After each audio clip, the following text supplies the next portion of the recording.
para mí todo el arte, ya sea, ¿no? O sea, cosas a las que me he dedicado, como escribir, actuar, tatuar, ¿no?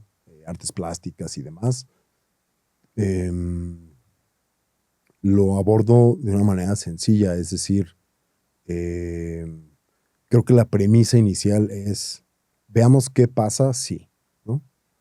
¿Qué sucede si este, llevo a cabo tal acción? ¿Qué sucede si pinto esto de rojo en vez de azul? ¿Qué sucede si, ¿Con ganas de no? experimentar o con ganas de retar a algo que a lo mejor ya funciona, ¿no?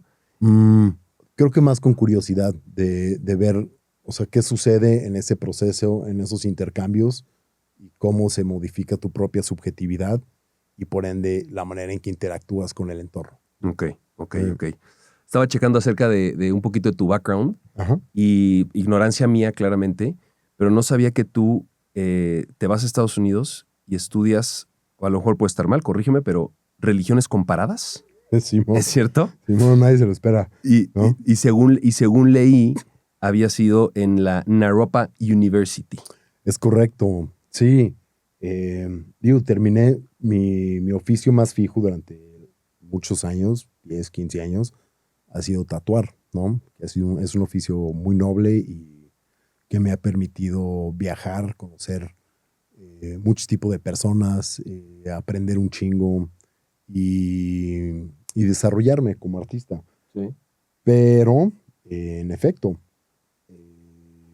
cuando pues estaba ante esa disyuntiva juvenil de, bueno, ¿y usted qué va a estudiar o qué rollo?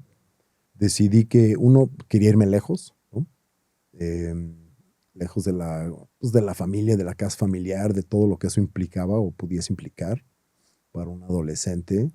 Y eh, tenía ganas de estudiar budismo.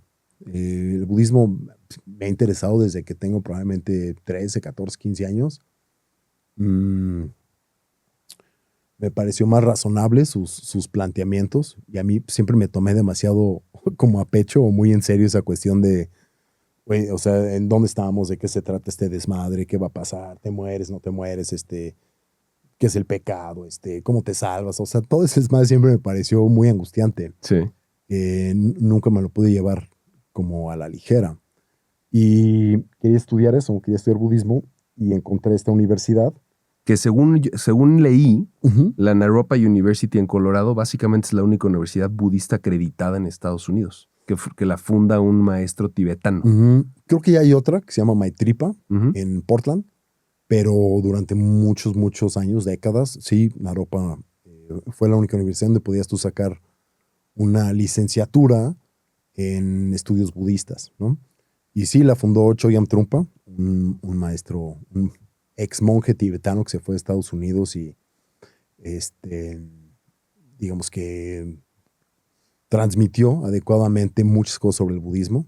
También es una figura muy controversial, pero a mí me llamó la atención de inicio por los poetas beatniks. A mí me gustaba mucho ese rollo, quizás pues porque crecí en los noventas, me gustaba Nirvana, todo ese Ujú. rollo.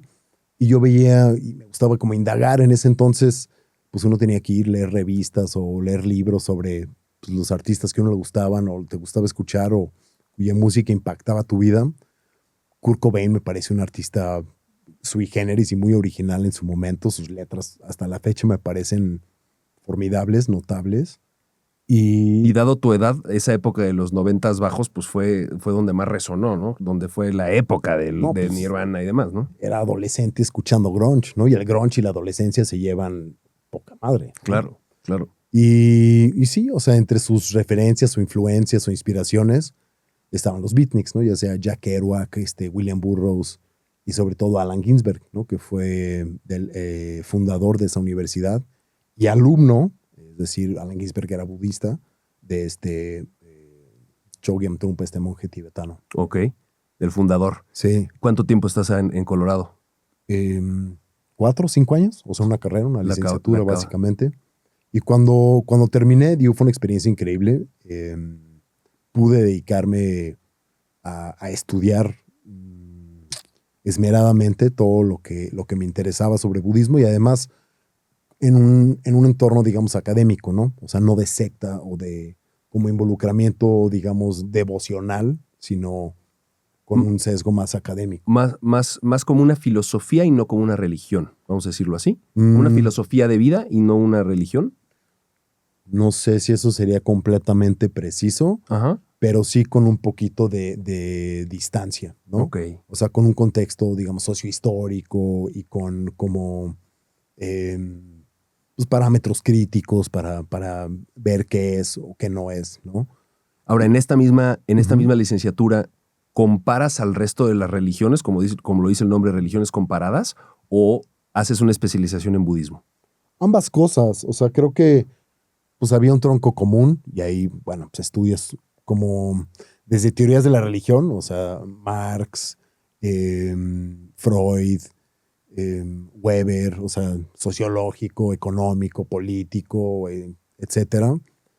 Y también nos tocaba, bueno, a ver, hoy vamos a visitar una sinagoga, hoy vamos a ir a una mezquita. Hay un tronco como común donde hay generalidades sobre distintos credos y prácticas, ¿no? Pero si te permiten enfocarte a ver, si te interesa el budismo indotibetano, puedes enfocarte en ese rollo. Yo dije, sí, totalmente me interesa ese pedo. Algo que te haya sorprendido a favor o en contra cuando estudias ya de manera más detallada las diferentes religiones. Mm, Te lo pregunto porque la cultura mexicana pues, es claramente en su mayoría católica, ujú, ¿no? Y no estoy diciendo que la cultura mexa te lleve a pensar que el resto de las religiones son malas o no deberías de seguirla, pero es tanta la devoción católica que mm, claramente estamos totalmente negados a considerar otro tipo de filosofía en México, ¿no? mm, Vuelvo a lo mismo, por un empuje tradicional, por un empuje desde la abuelita y los tatarabuelos, ujú, somos, ¿no?, la Virgen de Guadalupe, etcétera, etcétera. mm, Entonces, a lo mejor cuando llegas y ya las estudias a fondo, ajá. te sorprende decir, oye, puta, yo no había visto el budismo, el hinduismo, el no sé qué, puta, qué interesantes conceptos. ¿Por qué no me los enseñaron desde chavito? Yo hubiera comulgado más con eso, ¿sabes? Ujú, No ujú. sé. Sí, quizás, digo, como que la religión, el folclore y la cultura de una región del mundo siempre van súper entrelazadas, ¿no? Yo a menudo bromeo con las personas, digo, güey, o sea, es que puede que seas budista o budista zen o hinduista o lo que tú gustes, pero si creciste en México, emocionalmente eres católico y 100%. siempre vas a ser emocionalmente católico. O sea, vas a tener una especie de relación tóxica, erótica con la culpa y como con la redención y Claro. con esa especie como de dramatismo. Yo creo que incluso eso fue algo de lo que me conectó con el budismo tibetano. Si tú ves las imágenes de los altares y demás del budismo tibetano, son súper barrocos, o sea, súper ornamentados, mucho dorado, muchas ofrendas y es devocional. No sé, el budismo japonés, el budismo zen, como la estética general de la cultura japonesa, pues es minimalista, más como concreto, a secas, paradójico, etcétera. Y el budismo tibetano no, o sea, es místico, mágico, devocional, así Claro. a lo que da. Entonces, pues, yo creo que uno no puede negar la cruz De la de su parroquia. parroquia, pues, Claro, ¿no? claro.